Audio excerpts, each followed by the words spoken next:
Hello, I'm Leanne, and I'm a book artist from the beautiful Pacific Northwest. I love to share any kind of project that's book related, and this one starts out with an envelope. I love this envelope, but even more so, I love the project and what the envelope did for me. This envelope and the project that I made around it was a powerful tool for me. It helped me get a hold of my thoughts and combat just an overwhelmed heart. I know I'm not the only one like this, so I want to share with you my story and how this tool helped me. We were approaching the first of the year, and you know how everyone they rethink everything that happened the year before as they kind of ponder the year coming up.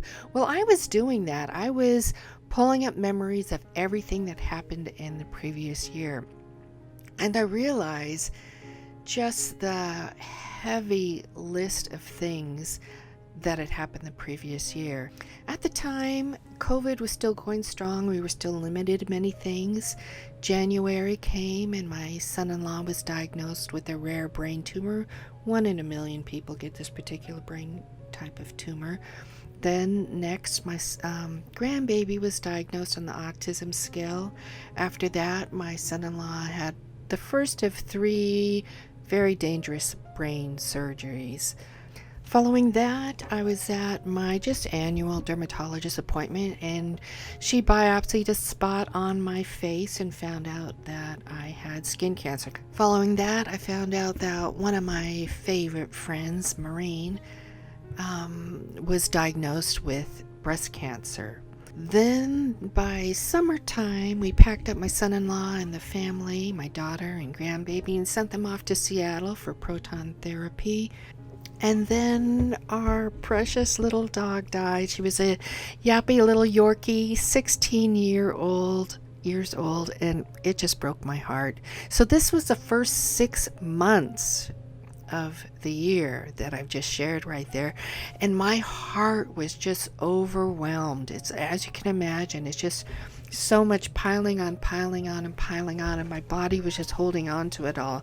And as I was rehearsing it in my mind, kind of going over everything that happened throughout the year, suddenly Habakkuk came to my mind, because there's a certain cadence to it, and it recites just a variety of just heart-wrenching things, life-threatening things. So this is what Habakkuk is. Let me read it in case you've never heard this part. Though the fig tree does not blossom and there is no fruit on the vines, though the yield of the olives fail and the fields produce no food, though the flock is cut off from the fold and there is no cattle in the stalls, yet I will choose to rejoice in the Lord. I will choose to shout in exultation in the victorious God of my salvation. And that's Habakkuk 3:17-18. And I think it's this is the amplified version. So when I that up and just read through it and pondered it, I realized I keep reciting and pondering. Well, even when I wasn't reciting, my mind and my whole body and being was just holding on to everything that happened throughout the previous year. It's just like I was like waiting for the next thing, and it really weighed on me. I thought about it, I could see I really had the first part of this down. I could identify all the things that were threats and that were troublesome, but I wasn't really getting beyond that. I was staying focused and looking at the things that were happening, the things that were causing me all this angst. And the thing that I needed to be doing was getting beyond that and seeing that despite everything, my heart can choose to live in peace because there's a bigger picture. That's what Habakkuk knew. He knew there was a bigger picture, and his heart wasn't stuck and frozen on these serious events that were happening within his life. That was the thing that I realized that I needed to get a hold of.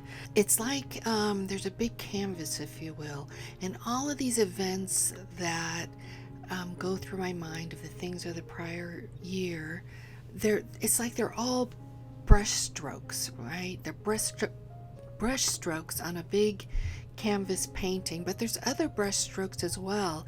And my eyes are just so glued on to these other things that I'm not noticing the brighter, lighter things that are happening throughout the day and throughout the week and throughout the year. And so, looking at this bigger picture, there's also a verse that I learned way long ago when I first became a Christian, and it says, God causes all things to work out for the best for those that love Him and are called according to His purpose. And so I know that big picture means everything is going to work out for the best. It doesn't mean everything's going to be easy. It doesn't mean everything's going to be exactly as I want it, but it does mean everything's going to work out for the best. And I can rest in that. I can let my heart rest in that, and I can be at peace.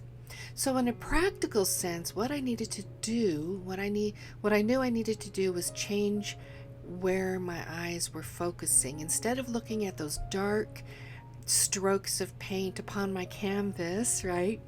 Every day, every week, or every year. Instead of looking at those dark strokes, I need to just pay attention and start to notice the lighter strokes that has been provided on my canvas.